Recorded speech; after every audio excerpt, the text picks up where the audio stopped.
جشن عید میلاد النبی کا بیان دیکھنے کے لیے یا سننے کے لیے ہمارے یوٹیوب چینل کو سبسکرائب کریں، رضا الفام چینل کو۔ من الشیطان الرجیم، بسم اللہ الرحمن الرحیم۔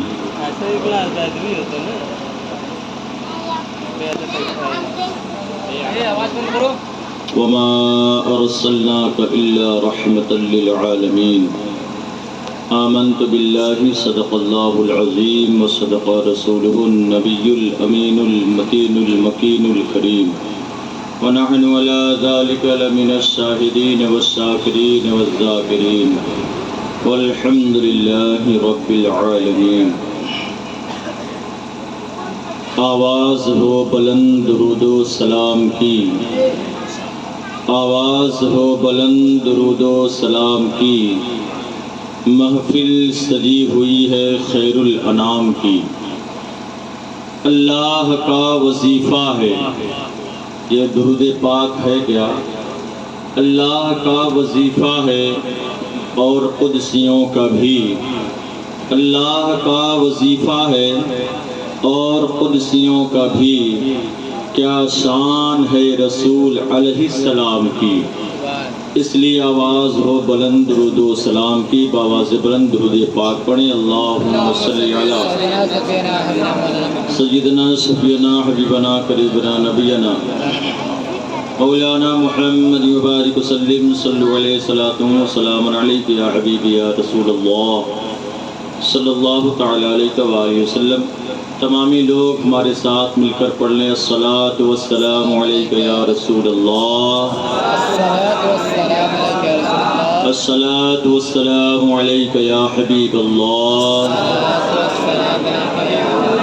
الصلاۃ والسلام علیک یا نبی اللہ، وعلی آلک واصحابک یا نور اللہ، صلی اللہ علیہ وآلہ وسلم۔ حضرات محترم، بڑے مبارکباد ہیں آپ لوگ جن لوگوں نے محفل میلاد سجائی ہے اور جو لوگ اس محفل میلاد کو کامیاب کرنے کے لیے تشریف لائے ہیں، سب مبارکباد ہیں۔ اور اس لیے مبارکباد ہیں، بہت سارے لوگ اپنے بستروں میں سو رہے ہوں گے، اپنے کام میں لگے ہوں گے، بہت سارے لوگوں کے دل میں یہ ہوگا کہ کیا جائیں گے وہاں میلاد میں، کیا جانے سے ملے گا۔ تو میں آپ کو بتا دینا چاہتا ہوں کہ محفل میلاد میں آنا یا محفل میلاد سجانا یہ سب کے قسمت میں نہیں، سب کے قسمت میں، بولیے ذرا سا، ہاں، یہ سب کی قسمت میں نہیں۔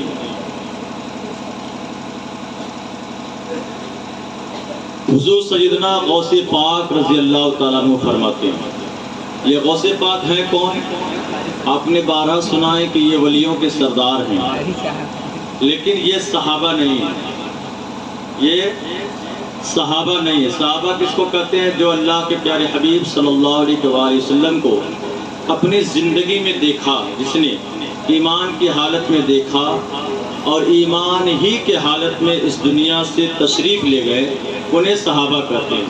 میرے نوجوان بچے، بھائی، بڑے بوڑھے، سب سے میں گزارش کرتا ہوں کہ تھوڑی دیر کے لیے توجہ ادھر کر دیں، اس کے بعد پھر آپ پورے دن پوری رات آپ کے لیے پورے سال کا سال پڑا ہے بات کرنے کے لیے، کیونکہ جو بات میں آج بتاؤں گا ہو سکتا ہے پھر موقع نہ ملے بتانے کا۔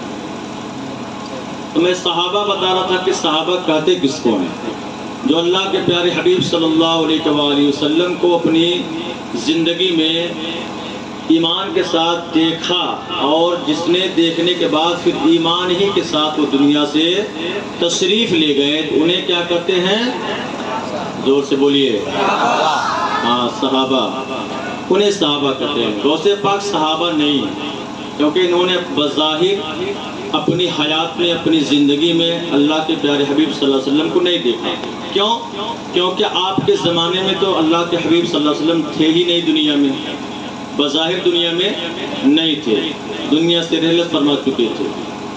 حضور غوث پاک فرماتے ہیں کہ کوئی بھی میرا نام اس وقت تک نہیں لے سکتا جب تک میں خود نہ چاہوں.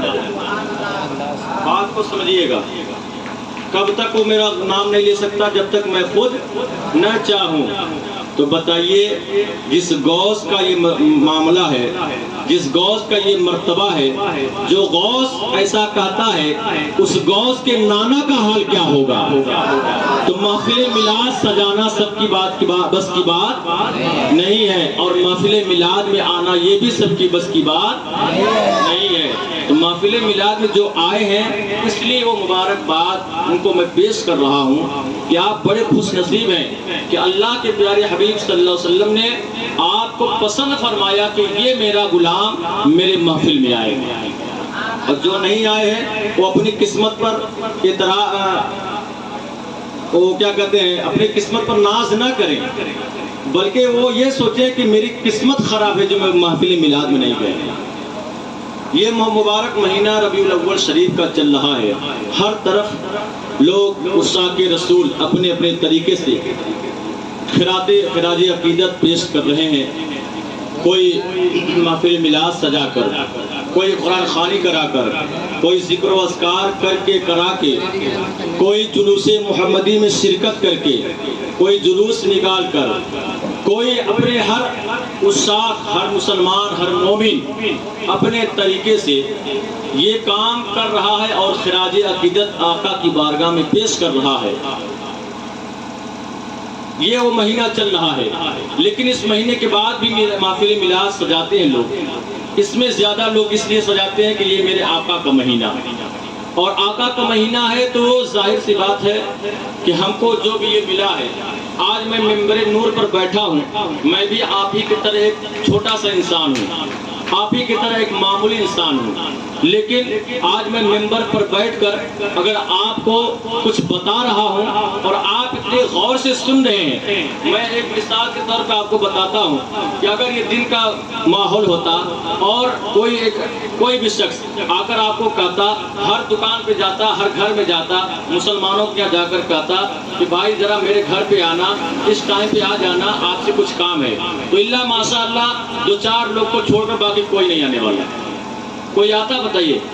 دکان چھوڑ کر اپنی نہیں آتا، مکان چھوڑ کر، کاروبار چھوڑ کر نہیں آتا. لیکن یہ دیکھیے، ہم منبر رسول پر ہم لوگ بیٹھے ہیں اور آپ اتنی اچھی طریقے سے سماعت کر رہے ہیں، جو ہم کہہ رہے ہیں وہ سن رہے ہیں، سمجھنے کی کوشش کر رہے ہیں. یہ چھوٹی بات نہیں ہے میرے بھائی، یہ ہم آپ ہی کی طرح ہم بھی چھوٹے ایک انسان ہیں، ہم ایک معمولی انسان ہیں، لیکن یہ پیارے آقا صلی اللہ علیہ وسلم کی محبت ہے، اور اس محبت کے صدقے میں اللہ تبارک و تعالیٰ نے جو اپنے محبوب کو اس دنیا میں بھیجا ہے، اس کا صدقہ ہے کہ آج میں ہم منبر رسول پر آپ کو میلاد مصطفیٰ سنا رہے ہیں، اور آپ محفل میلاد میں بیٹھ کر میلاد مصطفیٰ سن رہے ہیں.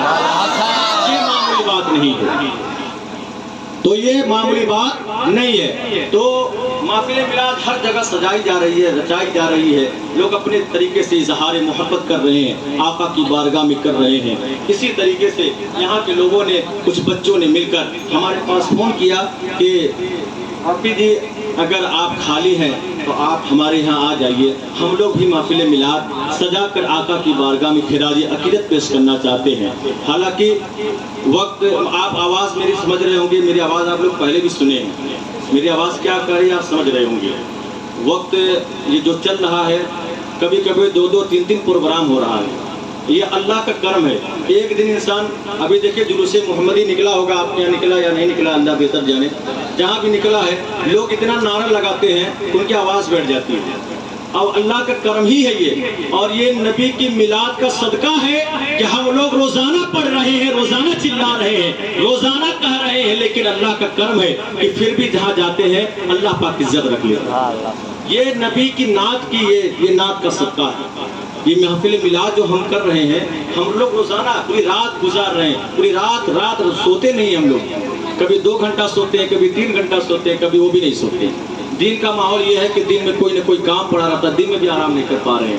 لیکن یہ آپ کی محبت ہے اور سرکار کا بالکل خاص یہ ثبوت ہے محفل میلاد کی، کہ محفل میلاد میں ہم لوگ جا رہے ہیں. اور جو بھی ہم سے بن پڑ رہا ہے ہم لوگوں تک اللہ کے پیارے حبیب صلی اللہ علیہ وسلم اللہ اور اس کے رسول کی باتیں پہنچانے کی ہم کوشش کر رہے ہیں. درود پاک پڑھ لیجیے. اللہم صلی علی سیدنا شفیع. میلاد کے حوالے سے ہی بات کرنے کی کوشش کروں گا. بات اگر میں کھولوں گا تو بڑی لمبی چوڑی باتیں ہو جائیں گی.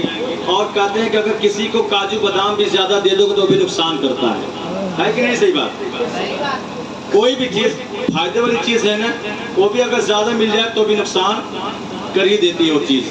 تو وہ کام کیا جائے کہ کم میں زیادہ باتیں ہوں اور زیادہ کام ہو جائے. ٹھیک ہے. محفل میلاد کا جو ماحول ابھی تھا ابھی تو گزر رہا ہے. یہ تو ابھی آدھا مہینہ ہونے والا ہے، لیکن یہ تو چلتا رہے گا، قیامت تک چلتا رہے گا. اللہ کا کرم ہے. بہرحال اس کے علاوہ محفل میلاد ہے کیا، یہ جاننا آپ کے لیے ضروری ہے. اس بات کو میں کروں گا، اس کے بعد صلاۃ و سلام پڑھا جائے گا. غور سے توجہ سے آپ حضرات باتوں کو سمجھیں اور سیکھیں کہ محفل میلاد ہم مناتے ہیں اور جو نہیں مناتے ہیں کیوں نہیں مناتے ہیں. محفل میلاد کا مقصد کیا ہے؟ ایک دور تھا 1500 سال پہلے کا کہ جب بچیوں کو درگور کیا جاتا تھا، زندہ دفنا دیا جاتا تھا. بیواؤں کو، جو بیوہ عورتیں ہوتی تھی ان کو منحوس سمجھا جاتا تھا. اسی ہندوستان کی بات ہے کہ ہندوستان میں 1500 سال پہلے کی بات، اتہاس اگر آپ پڑھتے ہوں گے یا پڑھنے کی کوشش کریں گے تو آپ کو ہسٹری جب پڑھیں گے، اتہاس پڑھیں گے تو آپ کو پتہ چلے گا کہ اسی ہندوستان میں جب کسی عورت کا شوہر انتقال کر جاتا تھا، مر جاتا تھا، تو اس کے ساتھ اس عورت کو بھی جلا دیا جاتا تھا. یہ حقیقت ہے. اور اسی کا نام ستی ساوتری رکھا جاتا تھا. یہ میں جو بول رہا ہوں کسی بھی مذہب کے انسان سے جو جانکار ہے ان سے پوچھ لیجئے گا، یہ بات سچی ہے کہ غلط ہے. عرب کا حال یہ تھا کہ بیوہ عورتوں کو جب ان کا شوہر مر جاتا تھا تو اگر بڑا بچہ ان کا رہتا تھا تو ان سے شادی کر لیا کرتا تھا اپنی ماں سے. اس سے زور سے بولیے ذرا. آپ لوگ بولتے رہیں گے تو ہم یہ سمجھیں گے کہ آپ لوگ جاگ رہے ہیں، ورنہ نوجوان لوگ تو صرف نعت سننے کے لیے آتے ہیں. اور ہم نعت بھی پڑھتے ہیں لیکن پڑھیں گے نہیں. نعت یہ بھی ہے جو میں پڑھ رہا ہوں، کہہ رہا ہوں، یہ بھی نعت ہے. صرف آواز کے ساتھ گنگنا کر ترنم کے ساتھ پڑھنے کا ہی نام نعت نہیں ہے، بلکہ نبی کی تعریف جس انداز میں کی جائے اسی کو نعت کہتے ہیں. تو ہم نعت ہی پڑھ رہے ہیں. آپ سنیں، عرب کا یہ حال تھا کہ بیوہ عورتوں کو اگر بڑے بچے رہتے تھے تو وہ اپنی ماؤں سے شادیاں کر لیا کرتے تھے. اپنے ماؤں کو رخیل بنا کر معاذ اللہ رکھ لیا کرتے تھے، یا تو اپنی ماؤں کو، اپنی بہنوں کو لے جا کر منڈیوں میں بیچ دیا کرتے تھے. وہاں پر زندہ درگور کی جاتی تھی بیٹیاں، ان کو دفنا دیا جاتا تھا. ہر طرف تاریکی تھی، ہر طرف ظلم تھا، اور صرف ظلم ہی ظلم تھا. اگر کوئی بڑا رہتا تھا، کوئی امیر زیادہ ہوتا تھا، کوئی دولت مند ہوتا تھا، کوئی پیسے والا ہوتا تھا، تو غریبوں کو، غلاموں پر اس طریقے سے ظلم کرتا تھا کہ اگر کوئی غلام اگر دھوپ میں جانور بندھا ہوا ہے اس کو اپنی مرضی سے چھوڑ کر اگر چھاؤں میں لایا کرتا تھا تو مالک اس کو سزائے دیتا تھا. کس وجہ سے؟ اس وجہ سے کہ تو نے مجھ سے پوچھا نہیں اور اس جانور کو تو نے چھاؤں میں کیوں کر دیا.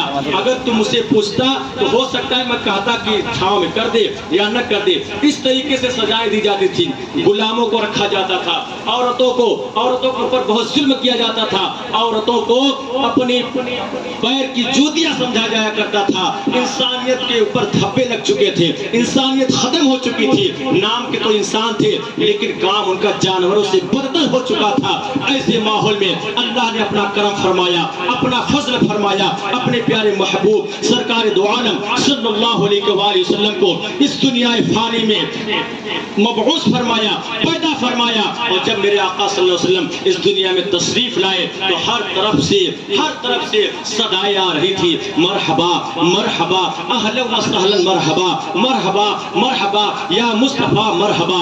ہر طریقے سے ہر طرف سے حور و غلمان گیت گا رہے تھے. ہر انسان تو انسان، جانور تک کہ اللہ کے پیارے حبیب صلی اللہ علیہ وسلم کا خیر مقدم کر رہے تھے، استقبال کر رہے تھے، ہر طرف سے تاریکی چھٹنے لگی، یہاں تک کہ بکریوں کے جو تھن میں دودھ سوکھ چکے تھے، اللہ کے پیارے حبیب صلی اللہ علیہ وآلہ وسلم جب اس دنیا میں تشریف لائے تو ان بکریوں کے تھنوں میں دودھ ہی دودھ نظر آنے لگا، جو پیڑ سوکھ چکے تھے، پتے جھڑ چکے تھے، اللہ کے پیارے حبیب صلی اللہ علیہ وآلہ وسلم جب اس دنیا میں تشریف لائے تو وہ پیڑ جو سوکھ چکے تھے ان میں ہرے پتے لگ گئے، ان میں پھل ہو گئے اور میٹھے پھل ہو گئے۔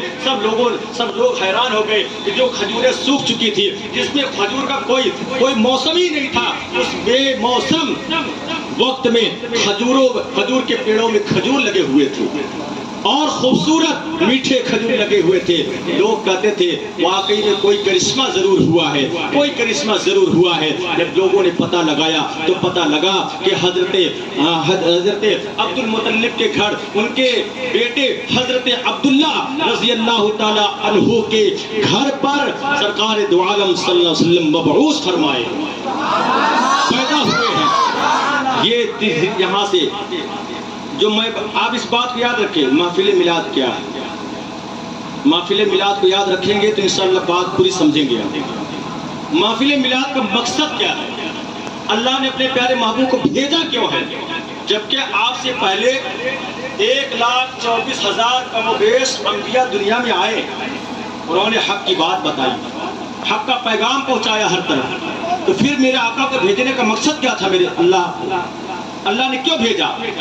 میں نے پہلے بتا دیا، بات اگر چھیڑوں گا تو لمبی ہو جائے گی۔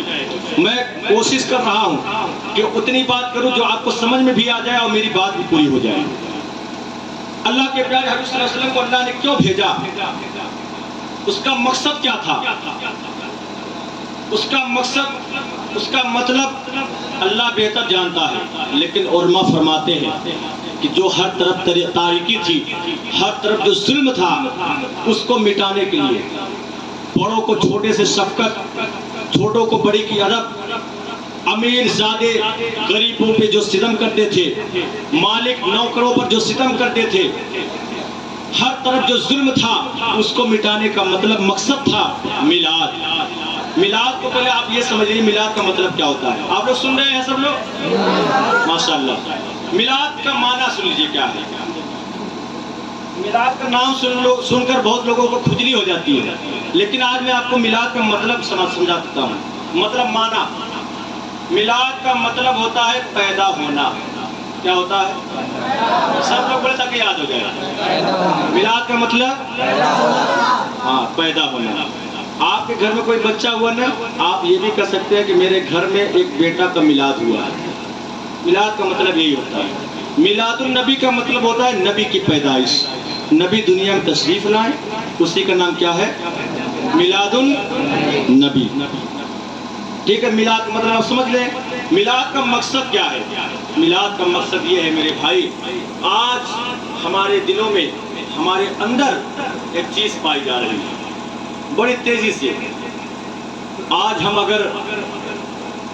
ہم کو اللہ نے کچھ پیسوں سے نواز دیا، کچھ دولت ہو گئی، تو ہم جو غریب طبقے کے ہیں، جو ایک وقت کی کماتے ہیں، دوسرے وقت کے لیے سوچتے ہیں، ہم ان کو حقیر سمجھتے ہیں، ہم ان کو بیکار سمجھتے ہیں، ہم ان سے ریت دے کر کے باتیں کرتے ہیں۔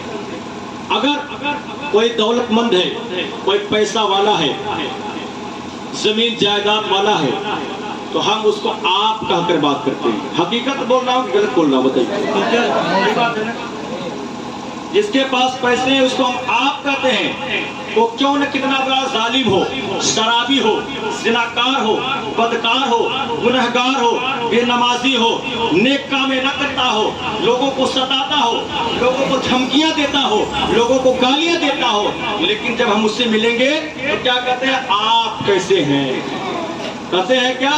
آپ کیسے ہیں؟ لیکن اگر ایک غریب ہے، نماز ہی پڑھتا ہے، لوگوں سے پیار سے بات کرتا ہے، ادب و لحاظ میں رہتا ہے، کسی کو گالیاں نہیں دیتا، کسی کو پریشان نہیں کرتا، کسی کو تکلیفیں نہیں دیتا، لیکن جب ہم اس سے ملتے ہیں تو کہتے ہیں تم کیسے ہو؟ تم کیسے ہو؟ میلاد یاد رکھیے گا، میلاد کا مقصد ہے تم کیسے ہو؟ میرے آقا جب اس دنیا میں آئے تو اس وقت میں نے بتایا نا کہ عرب کا حال یہ تھا کہ غلاموں کو بڑے جانور سمجھ لیجیے، جانور جو ہے جانور کو بہت طریقے سے رکھا جاتا تھا، ان سے بھی بدتر ان کا کام غلاموں کے ساتھ رہتا تھا۔ جب میرے آقا دنیا میں تشریف لائے اور کچھ عمر ہو گئے، جب میرے آقا تبلیغ کرنے لگے، دین اسلام پھیلانے لگے، دین کی باتیں لوگوں کو بتانے لگے،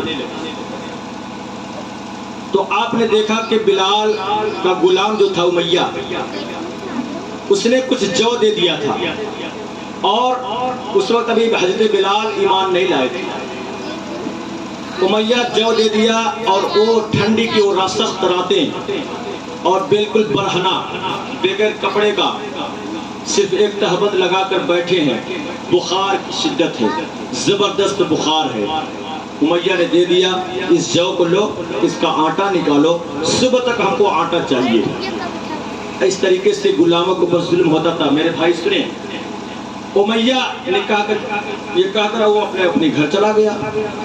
اب حضرت بلال اپنی چکی کو چلا رہے ہیں، جو پیس رہے ہیں، پیارے آقا صلی اللہ علیہ وسلم اس طرف سے گزر کرتے ہیں، اس طرف سے تشریف لے جا رہے ہیں۔ حضرت بلال کو شدید بخار ہے، ٹھنڈ سے کانپ رہے ہیں، بخار کی شدت بھی ہے، امیہ کا ڈر بھی ہے۔ امیہ سے ڈرتے بھی تھے کیونکہ بہت ظالم تھا، وہ مارتا بھی تھا، پیٹتا بھی تھا، گھسیٹتا بھی تھا، کھانا بھی بند کر دیتا تھا، پانی بھی بند کر دیتا تھا، اتنا ظلم کرتا تھا۔ حضرت بلال اپنا کام بھی کر رہے ہیں، آنکھوں سے آنسو کے قطرات بھی گرا رہے ہیں، آنکھوں سے آنسو بہہ رہے ہیں، رو رہے ہیں، ہچکیاں لے رہے ہیں، سسکیاں لے رہے ہیں۔ اللہ اکبر، قربان جاؤ میرے بھائیوں، ہم اس نبی کی امت ہیں۔ اللہ اکبر، آپ قسم خدا کی اگر اس نبی کو سمجھ لیں گے تو پھر آپ کو کہنے کی سمجھانے کی ضرورت نہیں پڑے گی ہمیں کہ آپ کیا کریں گے کیا نہیں کریں گے۔ اس نبی کو دیکھیں، وہ بلال جس کو میرے نبی نہیں جانتے ہیں، وہ بلال جس کے موٹے موٹے ہونٹ ہیں، جس کا رنگ کالا ہے، بالکل پکے کلر کے ہیں، بالکل عجیب سا چہرہ ہے، کوئی خوبصورتی نہیں ہے، چہرے پہ کوئی رونق نہیں ہے، لیکن میرے آقا صلی اللہ علیہ وسلم اس گلی سے تشریف لے جا رہے ہیں۔ حضرت بلال رو رہے ہیں، سسکیاں لے رہے ہیں۔ آقا صلی اللہ علیہ وسلم نے دیکھا، اگل بغل دیکھا، کوئی دکھ نہیں رہا ہے، کیا بات ہے، کوئی رو رہا ہے شاید، دیکھا کہ بغل قبر سے آواز آ رہی ہے۔ پیارے آقا صلی اللہ علیہ وسلم اس جگہ پر تشریف لے گئے۔ حضرت بلال جو پیس رہے ہیں، نگاہ نیچے کیے ہیں، چہرہ نیچے کیے ہیں۔ آقا نے فرمایا کون ہو آپ اور آپ کیوں رو رہے ہیں، آپ کو کیا تکلیف ہے؟ بلال سے پہلی ملاقات ہے، ابھی اس سے پہلے بلال سے ملے نہیں ہے میرے آقا۔ آقا پوچھ رہے ہیں آپ کیوں رو رہے ہیں، کیا پریشانی ہے آپ کو؟ کہا کہ اے شخص آپ کون ہیں، آپ کیوں یہاں آئے ہیں، آپ یہاں سے جائیے، میرا حال چال کیوں پوچھ رہے ہیں، میرے بارے میں کیوں پوچھ رہے ہیں، آپ کون ہوتے ہیں مجھ سے پوچھنے والے؟ میرے آقا فرماتے ہیں اے شخص، اے غلام، لگتا ہے تو کسی کا غلام ہے اور تو رو رہا ہے، کیوں رو رہا ہے، ہم کو بتا اپنی تکلیف۔ اسی لیے تو کہتے ہیں وہ بے سہاروں کے سہارا ہے، بے کسوں کے کس ہیں۔ میرے آقا صلی اللہ علیہ وسلم سے پہلی ملاقات ہے، حضرت بلال رو رہے ہیں، بتا نہیں رہے، کچھ کہہ نہیں رہے ہیں۔ میرے آقا بار بار کہہ رہے ہیں اے بتاؤ کیا بات ہے، تم بتاؤ۔ کہا کہ حضرت بلال نے کہا کیا اگر میں بتا دوں گا تو میری تکلیفوں کو آپ دور کر دیں گے، میری تکلیفوں کو دور کر دیں گے؟ میلاد کو یاد رکھیے گا، میلاد کیا کہہ رہا ہے، میری تکلیفوں کو یاد کریں گے، رکھیں تو صحیح کر دیں گے؟ ہاں ہاں انشاءاللہ کوشش کریں گے۔ کہا تو سنیے، میں امیہ کا غلام ہوں، مجھے شدید بخار ہے اور امیہ نے یہ جو دیا ہے، اس کا آٹا صبح تک ہمیں پیس کر چکی میں دینا ہے۔ آج کی چکی نہیں جو مشین سے چلتی ہے، لائٹ سے چلتی ہے، ہاتھ سے جو چکی چلتی تھی، پرانے لوگ جانتے ہوں گے، ہاتھ سے چکی جو چلاتے تھے۔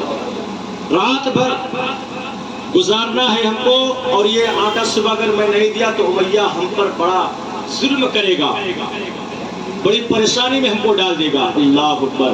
پیارے آقا صلی اللہ علیہ وسلم کے ساتھ آپ کے صحابہ ہیں۔ آقا نے فرمایا کہ اے آپ کا نام کیا ہے؟ انہوں نے کہا کہ میرا نام بلال ہے، میں حبش کا رہنے والا ہوں۔ اللہ اکبر۔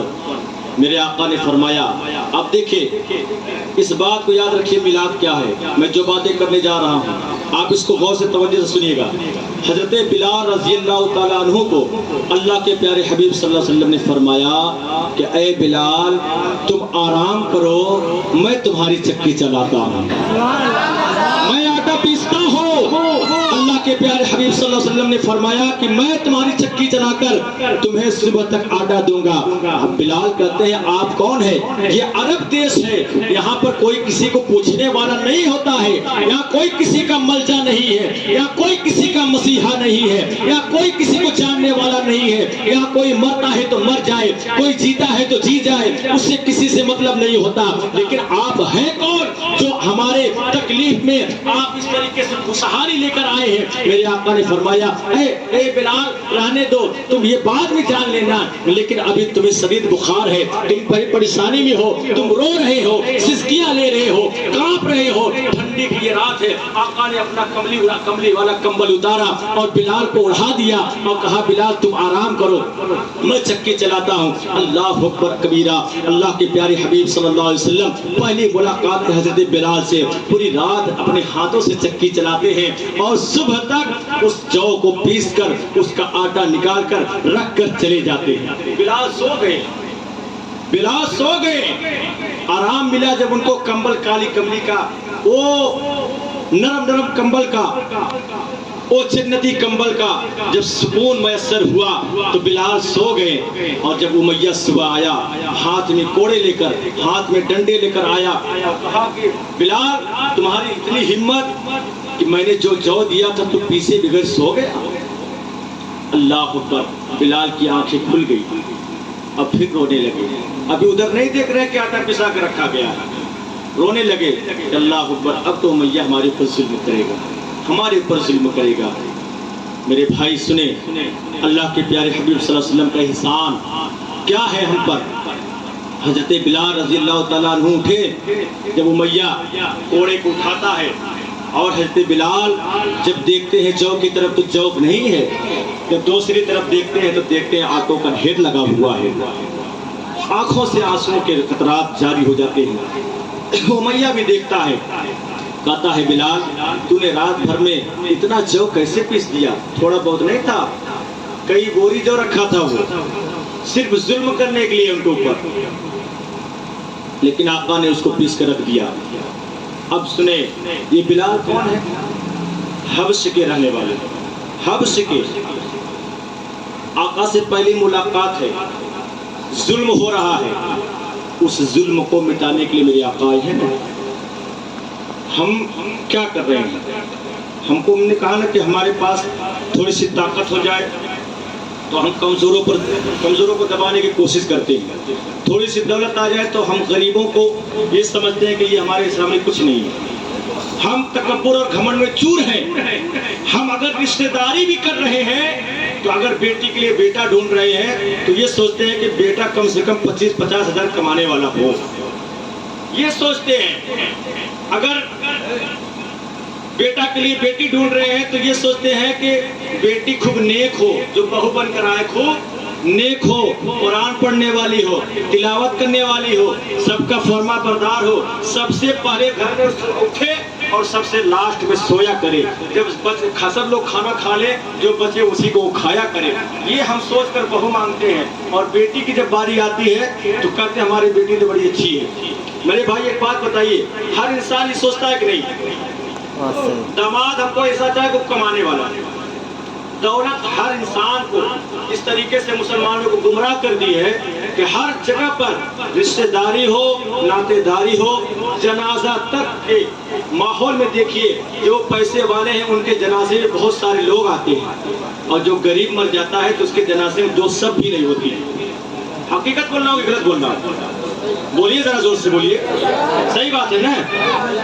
تو ہم اس کو کہاں لے کر آئے ہیں؟ جو 1500 سال پہلے ہم جہاں سے چلے تھے اسی جگہ آ کر پھر کھڑے ہو گئے.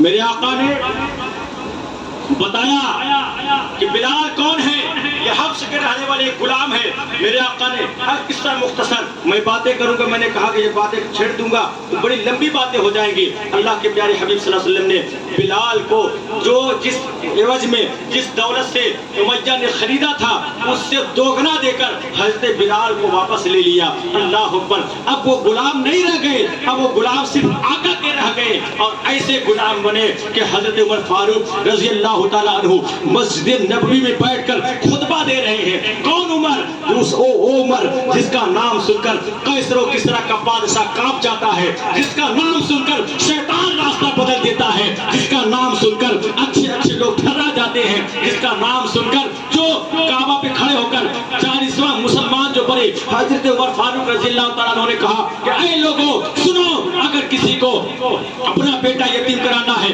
اپنے بچوں کو یتیم کرانا ہے، اپنے بیویوں کو اگر بیوہ کرانا ہے تو آج سے یاد رکھو میں مسلمان ہو گیا ہوں، اگر جس کی ہمت ہو تو میرے سامنے آ جائے۔ وہ عمر مسجد نبوی میں بیٹھ کر خطبہ دے رہے ہیں، لوگوں کو صحابہ کا مجمع لگا ہوا ہے، حضرت بلال تشریف لا رہے ہیں، سامنے سے دروازے سے جیسے ہی قدم اندر رکھتے ہیں حضرت عمر فاروق رضی اللہ تعالیٰ عنہ کی نگاہ پڑتی ہے، حضرت عمر فاروق کھڑے ہو جایا کرتے ہیں، اللہ خیر، کھڑے ہو جایا کرتے ہیں۔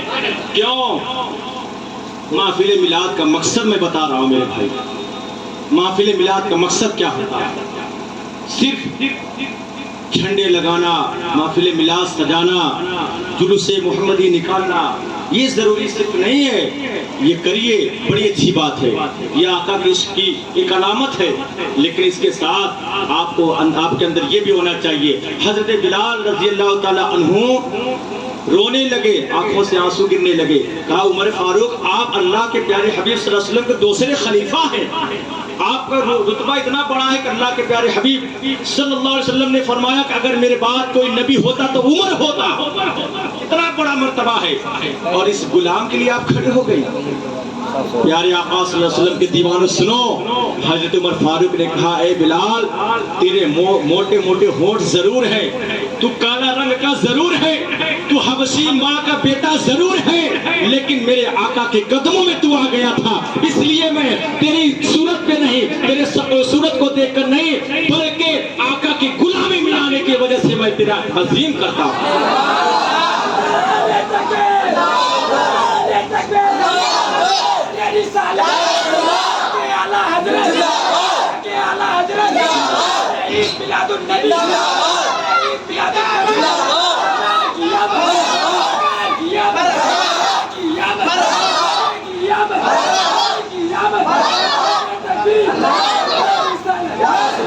میرے بھائی حضرت عمر فاروق جیسا بادشاہ جس نے 22 لاکھ مربع میل کی دوری کو اپنے قبضے میں لے لیا، یعنی آدھی دنیا کو جس نے حکومت کی ہے، آدھی دنیا پر حضرت عمر فاروق جیسا بادشاہ بلال کی تعظیم کر رہا ہے۔ کیوں کر رہا ہے؟ کیونکہ میلاد آ گیا، اس وجہ سے میلاد والا آیا، میلاد والے نے یہ ہم کو بتایا میرے بھائی ہم میلاد سجائیں، میلاد کو بسائیں، میلاد کو رچائیں، اللہ کے پیارے حبیب صلی اللہ علیہ وسلم کی بارگاہ میں اپنے طریقے سے جو بھی ہو سکے ہم پیش کریں، لیکن اس کے ساتھ ہم یہ بھی عہد کریں کہ یہ میلاد جو آیا ہے اس میلاد سے ہم کوشش کریں گے انشاءاللہ تبارک و تعالی ہر گناہ سے توبہ کریں گے، ہر گناہ سے بچیں گے۔ ہر گناہ سے بچنا آسان بھی نہیں ہے کہ نہیں؟ ہر گناہ سے بچنا آسان نہیں ہے، لیکن ایک بات میں کہتا ہوں اس کو یاد رکھیں، میں اپنی باتوں کو ختم کرنے کی کوشش کر رہا ہوں کیونکہ 20 دن 40 43 44 منٹ ہو چکے ہیں، آدھا گھنٹہ کہا گیا تھا بولنے کے لیے، میں نے کہا میں 1.5 گھنٹہ بولوں گا۔ ابھی کل بھی ہم کو میلاد پڑھنا ہے، پرسوں بھی پڑھنا ہے، ابھی پھر آگے ہی پڑھنا ہے، اور آواز تو آپ ماشاءاللہ دیکھ ہی رہے ہیں، لیکن یہ اللہ کے پیارے حبیب صلی اللہ علیہ وسلم کی میلاد بھی کا صدقہ ہے جو ہم بول رہے ہیں، ورنہ بولنے کی قابل نہیں ہے۔ ابھی آپ سے بات نہیں کرتا ہوں لیکن یہ بول رہا ہوں کیوں؟ کیونکہ آقا سے محبت ہے، اس محبت میں بول رہا ہوں۔ سماعت کریں کہ میلاد کا مقصد یہ ہے کہ ہم اگر بڑے جو ہم سے بڑے ہیں تو ہم ان کی تعظیم کریں, ہم ان کا ادب کریں, لیکن چھوٹوں سے پیار بھی کریں. ایسا نہیں کہ چھوٹے سے ہم سوچے کہ یہ چھوٹا ہے اس کو ہم ریریا گریا کہ جیسے من کرے اسے بولے اس سے. ایسے نہیں. اللہ کے پیارے حبیب صلی اللہ علیہ وسلم دیکھے, دنیا کا کوئی بھی مذہب کا ماننے والا ہو, کوئی بھی شخص آج تک یہ ثابت نہیں کر پایا کہ اللہ کے پیارے حبیب صلی اللہ علیہ وسلم نے اپنی 63 سالہ زندگی میں ایک بار بھی جھوٹ بولا. ایک بار بھی کسی بھی مذہب کا ہو, کوئی آج تک یہ ثابت نہیں کر سکا.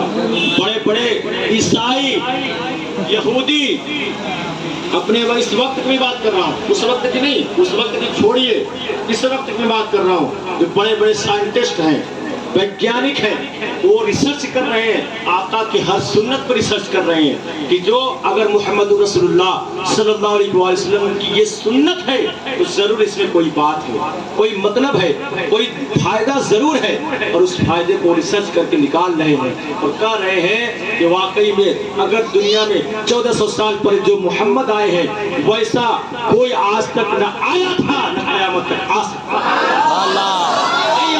ہے.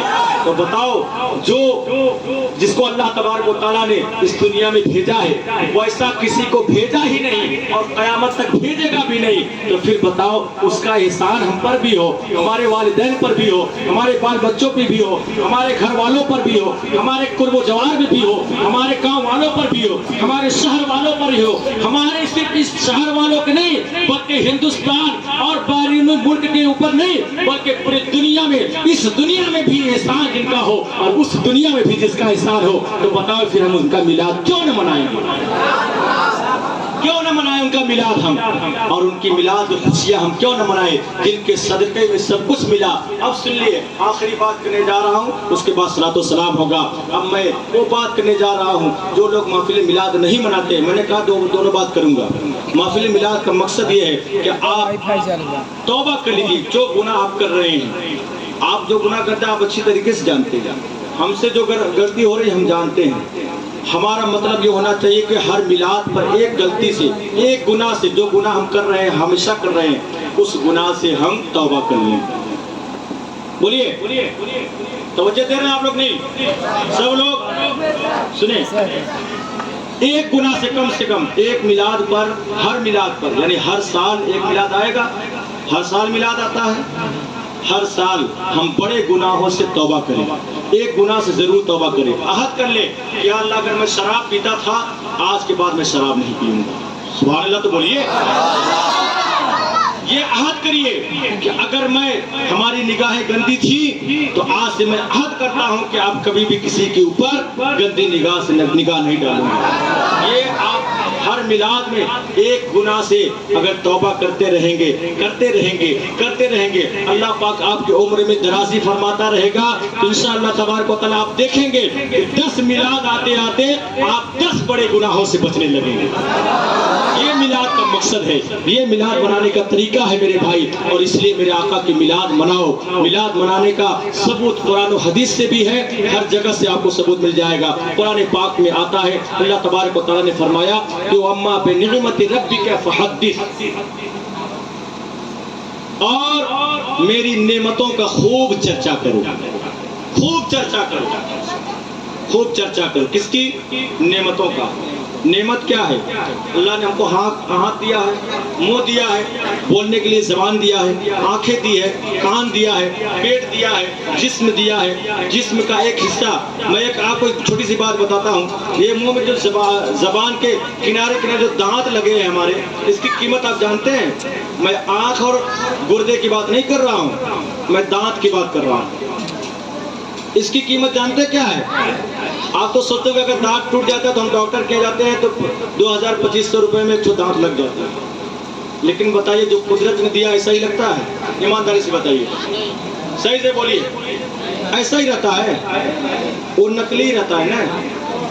میں نے ایک ڈاکٹر سے پوچھا, دانت والے ڈاکٹر سے, بنگالی ڈاکٹر ہمارے یہاں ہے, میں نے اس سے پوچھا کسی کا دانت کے, ہمارے گھر میں کسی کا دانت میں درد تھا, تو میں گیا تو میں پوچھا اگر ایک دانت ہم کو ورجنل طریقے سے لگوانا ہو